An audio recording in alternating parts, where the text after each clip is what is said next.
কিরে, আমি এলাম আর তোরা দাঁড়ালি না তো? Sorry sir. বেশ বেশ, এবার এখানে যে যে গাধা আছিস, যে যে নির্বোধ আছিস, শেষে সারা বাকি সবাই বসে পড়।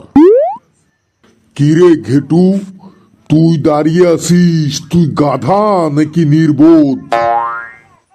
না মানে স্যার, আপনি তো একাই দাঁড়াই আছেন, তাই আমার খারাপ লাগতেছে, তাই আমিও দাঁড়াই আছি। বেশ বেশ, বস।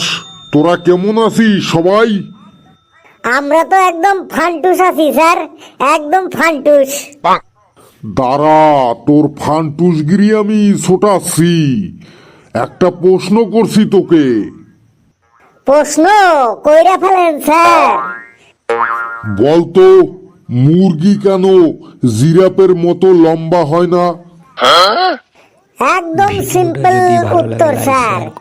মুরগি বলবেন যদি জিরাফের মতো অত লম্বা হইতো, তাইলে অত উপর থেকে মুরগির ডিম মাটিতে পড়ার সাথে সাথেই ফাইটে যাইতো, আমরা আর ডিম খাইতে পারতাম না স্যার।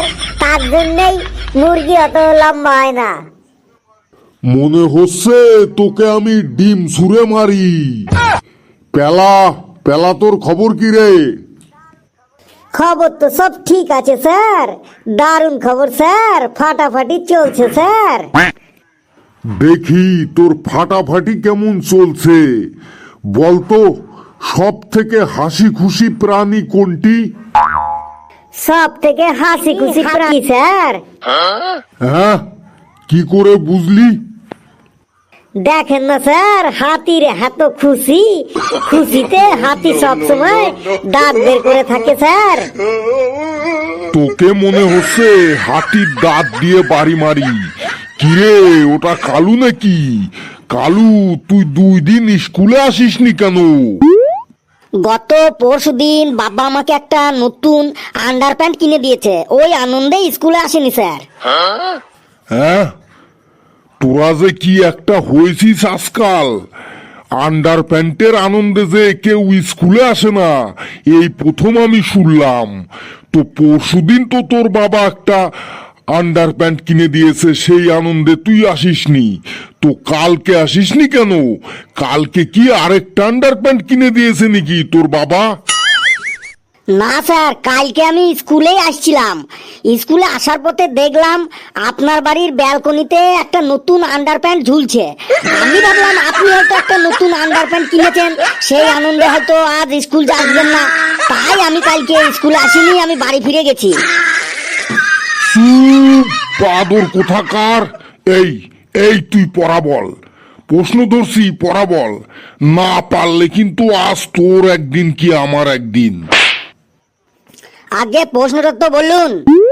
বলতো, পৃথিবীর সব থেকে উঁচু বিল্ডিং বুর্জ খলিফা কোথায় অবস্থিত? এটা আমি বলতে পারবো না স্যার। এটাও জানিস না?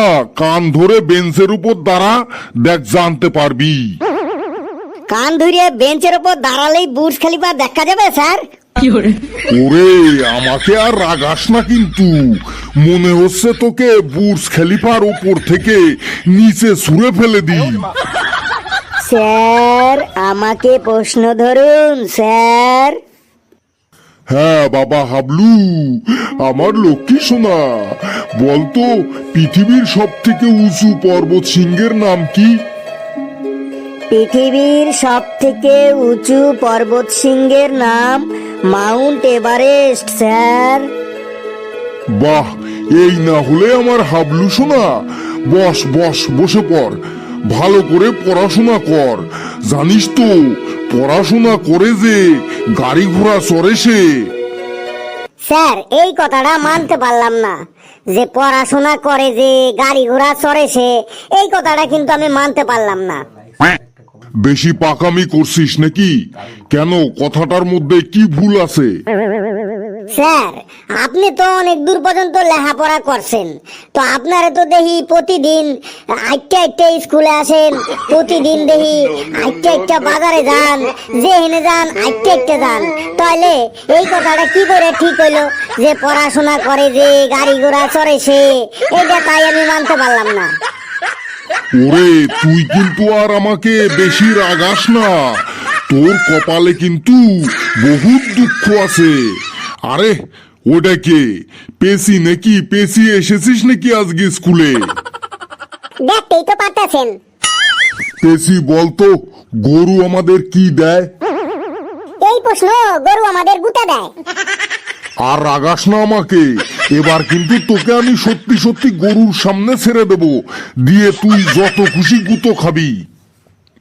স্যার, পেচির কথা শুনে আমার হাসি পেয়ে গেল। তাহলে বলতো বাবা হাবলু, হাসা ইংরেজি কি? হাসা ইংরেজি লাফ স্যার, LAUGH, লাফ মানে হাসা। বাহ, very good very good. Kalu তুই হাসছিস কেন রে?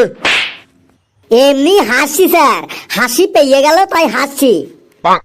বেশ, হাসছিস যখন তখন বল, হাসা ইংরেজি তো লাভ, তো হাসাহাসি ইংরেজি কি?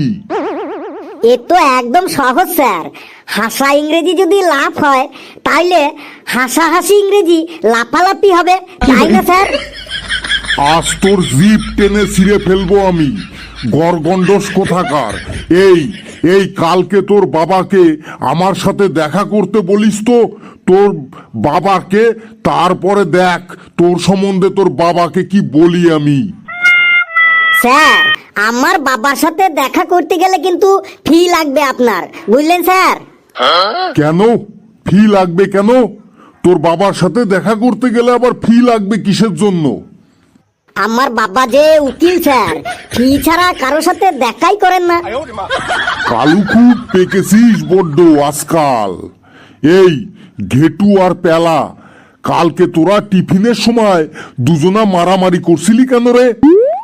স্যার, পেলা কালকে আপনার মাইয়ারে প্রেমপত্র দিছিল, সেইটা আমি দেখতে হালাইছি, তাই আমি পেলারে মারতেছিলাম কালকে। তাইলে আবার থামছিলি কেন? আরো বেশি করে মার ওরে। কি হইলো পেশি, তুই কাঁদছিস কেন? বাংলা স্যার, হোমওয়ার্কে একটা রচনা লিখতে কইছিল, ওই রচনাটা আমি লিখতে আনতে পারি নাই, তাই আমি কাঁদছি। কি রচনা বলতো শুনি? রচনাটা হইল ছাত্র জীবন। এত সহজ রচনা তুই লিখে আনতে পারিসনি? C C C. কি করে লিখবো স্যার, আমি তো ছাত্রী। বেশি ন্যাকামি করিস না বুঝলি? পেলা, তোর খুব হাসি তাই না? বলতো মহান সম্রাট আকবরের জন্ম কত সালে আর মৃত্যু কত সালে? এটা তো আমি পারবো না স্যার। কেন পারবি না? আকবরের জন্ম মৃত্যু সাল তো বইতে লেখা নেই স্যার। কে বলছে বইতে লেখা নেই? দেখ ভালো করে দেখ, আকবরের নামের পাশে দেখ লেখা আছে 1582 থেকে 1605, অর্থাৎ 1582 সালে আকবরের জন্ম আর 1605 সালে আকবরের মৃত্যু। ওটা আকবরের জন্ম মৃত্যু সাল স্যার, আমি তো ভেবেছিলাম ওটা মহান সম্রাট আকবরের ফোন নম্বর, তাই তো বলি ওই নম্বরে এত ফোন করলাম, রং নাম্বার বলছে কেন? তোর দ্বারা পড়াশোনার কিছুই হবে না দেখছি, কাল থেকে ছাগল চড়াতে যাস বুঝলি, কাজে দেবে। এই কে বলবি বলতো, সব থেকে ভালো কাজ কি? আমি বলবো স্যার। হ্যাঁ বল বাবা হাবলু, তুই